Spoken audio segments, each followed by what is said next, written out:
প্রিয় ষষ্ঠ শ্রেণীর শিক্ষার্থী বন্ধুরা, আজকে তোমাদের ক্লাসের গণিত বইয়ের অনুষ্ঠানে 1.1-এর তোমরা প্রায় যে জিনিসটা ভুল করো সেটা হচ্ছে দেশীয় এবং আন্তর্জাতিক গণনার সময় মোটামুটি ভুল করো। তো তোমাদের পরীক্ষায়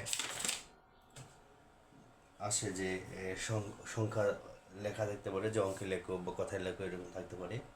অথবা আমরা যখন বাস্তব জীবনে যখন আন্তর্জাতিক এবং দেশীয়টা গণনা করি তখন অনেক সময় গুলিয়ে ফেলি। তো আজকে ক্লাসটির পর তোমরা কখনো ভুলবে না। দেখো, তোমরা যখন এই অনুসরণে 1.1-এর অঙ্কগুলো করতে যাবে, কথায় লেখা অথবা হচ্ছে যে সংখ্যায় লেখা বা অঙ্কে লেখা, কথায় লেখা, যে কোনো বলো, তোমরা প্রথম যেটা করবে সেটা হচ্ছে যে আমাদের আগে গণনা নীতিটা জানতে হবে, তাই না? আমরা কীভাবে দেশীয়ভাবে আমরা এটা গণনা করতে পারি।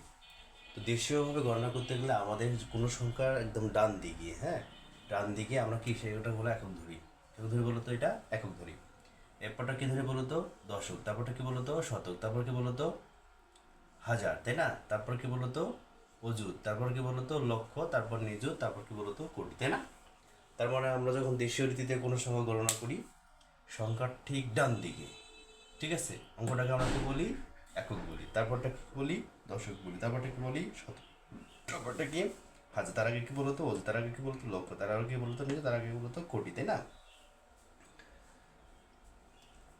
এখন যখন আমরা বলি তখন আমরা এই দুই ঘরটাকে একখানে উচ্চারণ করি, তাই না? অযুত এবং হাজার, তাই না? এই দুই ঘরকে আমরা কি বলি বলো তো? হাজার বলি, তাই না? রাইট। আবার এই অযুত এবং লক্ষ, এই দুই ঘরকে আমরা একসাথে উচ্চারণ করি কি বলতো? লক্ষ, ঠিক আছে? তারপর আগেরটাকে বলা হচ্ছে কোটি, তাই না? এখন এবার আসো আন্তর্জাতিক পদ্ধতি। দেখো, আন্তর্জাতিক পদ্ধতিতে কয়টা একক ব্যবহার করে? একটা হচ্ছে কি একক, দশক, শতক, হাজার, আর কি বলতো? মিলিয়ন আর বিলিয়ন। তোমরা মিলিয়ন না বিলিয়ন এটা ভুলে ফেলো, মনে রাখবে ম আগে, ম মিলিয়ন, তার আগে হচ্ছে কি বলতো? বিলিয়ন। অর্থাৎ সবার বড় হচ্ছে বিলিয়ন, তারপর হচ্ছে মিলিয়ন, তারপর হচ্ছে হাজার, তারপরটা কি বলতো? শতক, তারপর দশক, তারপর একক। এই একক এবং দশক, শতক, এই তিনটে এককে আমাদের কি আছে? মিল আছে, তাই না? এরপর দেখুন, একক, দশক,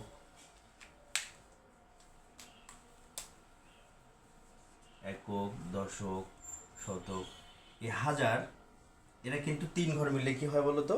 দেশীয় রীতিতে আন্তর্জাতিক পদ্ধতিতে আমরা দেখি তিন ঘর মিলে হাজার হয়, তাই না? এরপর মিলিয়নও কিন্তু তিন ঘর মিলে হয়, তাই না? এবং বিলিয়নও কি বলতো? এখানেও তিন ঘর মিলে হয়, ঠিক আছে? তার মানে কি দাঁড়াইলো? যে আমরা এখানে লক্ষ, হাজার এবং লক্ষ মিলে কি হয় বলতো? হাজার তৈরি হয়, তাই না?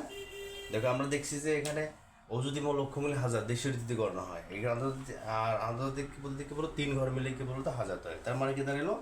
লক্ষ, অযুত এবং হাজার তিন ঘরে মিলে কি হলো হচ্ছে কি বলতো?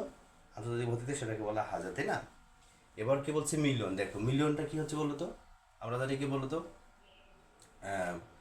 এই নিযুত এবং কোটি, তাই না? আমরা যে নিযুত এবং লক্ষ একসাথে উচ্চারণ করি লক্ষ, তাই না? এই মিলিয়নের ক্ষেত্রে কি বলতো? তিন ঘর নিয়ে কি বলতো? মিলিয়ন হয়, এবং তার তিন ঘর মিলে কি বলতো? বিলিয়ন হয়। অর্থাৎ আন্তর্জাতিক পদ্ধতিতে সবার শেষটাকে বলা হচ্ছে কি বলতো? একক, তাই না? এককের জন্য আমরা কি বলতো? এক দেবো, ঠিক আছে? তারপরে আগেরটা, তারপরে সামনেটা দশক, তারপর সামনেটাকে শতক, তারপর তিন ঘরকে আমরা এখানে কি বলবো? হাজার। হাজার তিন ঘরের কি বলতো এখানে? মিলিয়ন। তার তিন ঘরকে বলা হচ্ছে বিলিয়ন, তাই না? এখন একটা উদাহরণ দেখি। দেখো, যখন আমরা বলবো একটা অঙ্ক দিয়ে বলা হবে যে এটা কথায় লেখো, তাই না? যেমন আমরা একটা অঙ্ক যদি দেখি এখানে,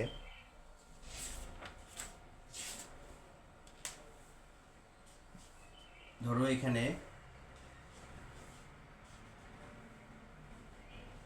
77003, তাই না? এই অঙ্কটা দেওয়া আছে, এখানে বললো যে কথায় লেখো, কথায় কথায় লেখো। তাহলে এখন যদি দেশীয় হয়, দেশীয়ভাবে কীভাবে করবো? দেখো, দেশীয় গণনা করবো কীভাবে? দেখো, যখন আমরা সংখ্যাটা দেশীয়ভাবে গণনা করব, আগে সংখ্যাটা ডান দিক থেকে তিন ঘর পর সামনে কমা, কি বললাম? ঠিক আছে? তারপর কি বলতো? দুই ঘর করে কমা। তারপর কি বলতো? দুই ঘরের সামনে কমা, তাই না? ভালো করে বোঝো। তাহলে প্রথমে কি বলবো তো? যদি আমরা দেশীয় রীতিতে গণনা করতে চাই কোনো সংখ্যাকে, কথা যদি লিখতে চাই, তাহলে কি করব? ডান দিক থেকে প্রথমে তিন ঘরের সামনে কমা, তারপর দুই ঘরের সামনে কমা, তারপর দুই ঘরের সামনে কমা, ঠিক আছে? তাহলে যখন আমরা উচ্চারণ করবো তাহলে কি দাঁড়াবে বলতো, এটা হচ্ছে কি বলতো দশক, এদের কি হাজার, এটা কি বলতো লক্ষ, তাই না? আমাদের দেশীয় পদ্ধতি কি বলছি যে দুই ঘর, হাজারটা কি দুই ঘর মিলে হাজার, তারপর কি হয় দুই ঘর মিলে লক্ষ, তাই না? সামনেটাকে বলতো কোটি, তাহলে কি দাঁড়ালো এখানে 5,08,77,001, তাই না? কি দাঁড়ালো বলতো এখানে 5 কোটি, তাই না? 5,08,77,000, তাই না? আর এটা এককের হয় জন্য কি বলতো একক, ঠিক আছে? আমরা বলছি যখন আমরা দেশীয় পদ্ধতিতে গণনা করবো তখন আমরা ডান দিক 3 ঘরের সামনে কি করবো বলতো কমা দিব, তারপর দুই ঘর দুই ঘর করে কমা দেবো, তাই না? এরপর যদি আমরা আন্তর্জাতিকভাবে করতে যাই এটা, তাহলে কি দাঁড়াবে,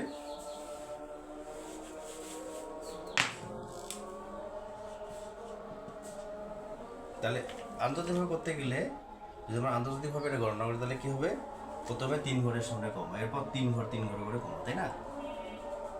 ওকে, তাহলে এখানে সংখ্যা নেই এ পর্যন্ত থাকবে, তাই না? তাহলে আমরা প্রথমে কি বললাম 3 ঘরের সামনে কমা, এরপর 3 ঘরের সামনে কমা, তাই না? আন্তর্জাতিক বলতে কি বলে এ পর্যন্ত শতক, তাই না? এটা কি বলতো হাজার, আর হাজারের পরে কি বলতো হাজারের পরে মিলিয়ন, তাই না?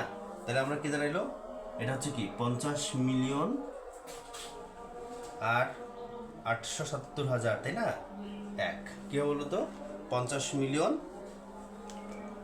50,000,000 তারপর কি 877,000 এক, ঠিক আছে? তাহলে চলো আমরা একটা অঙ্ক শিখি।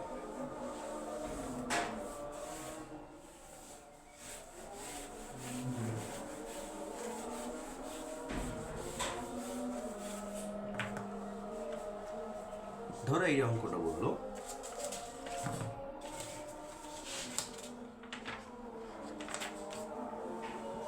8,9,7,8,3,5,4 তাই না 3,1, এটা বললো যে এটা কথায় হবে বল, তাই না? কথায়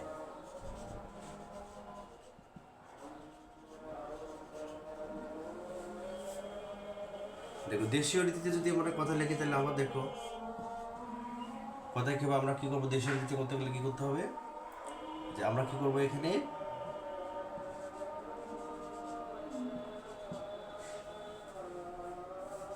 8,9,7,8,9,5,4,5,7, তাই না?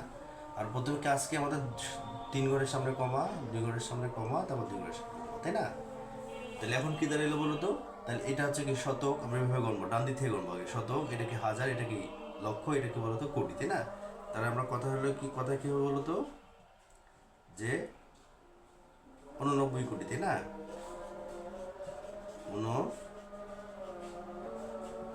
89 কোটি, এবার কি বলতো 78 লক্ষ, রাইট? 95, তাই না? 95,000, এটা দিলে শতক, এটা কি দশক, তাই না? 400, আর দশক এবং একক 157, তাই না?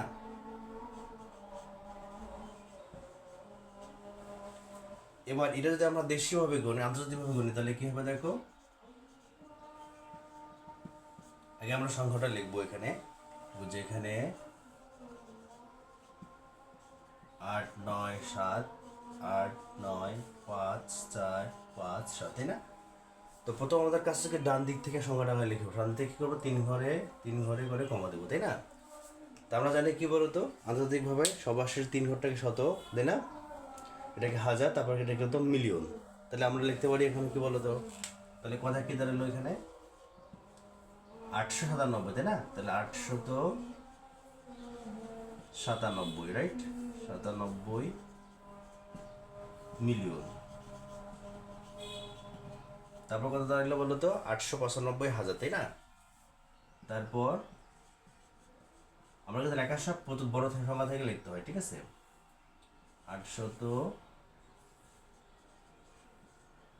895,000, তারপর কি 457, রাইট? তো এভাবে আমরা যে কোনো সংখ্যাকে আমরা কি করতে পারি, কথায় লিখতে পারি, ঠিক আছে?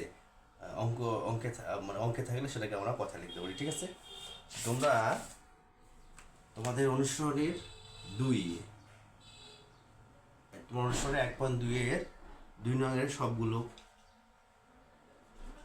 অনুরূপভাবে করবে, ঠিক আছে? প্রথমে আগে লিখে কি করবে, কমা দিবে, তারপর কথাগুলো এভাবে লিখতে পারো। তো এর পরবর্তী ক্লাস পাওয়ার জন্য সবাই ক্লাসটি লাইক কমেন্ট দিবে, ওকে?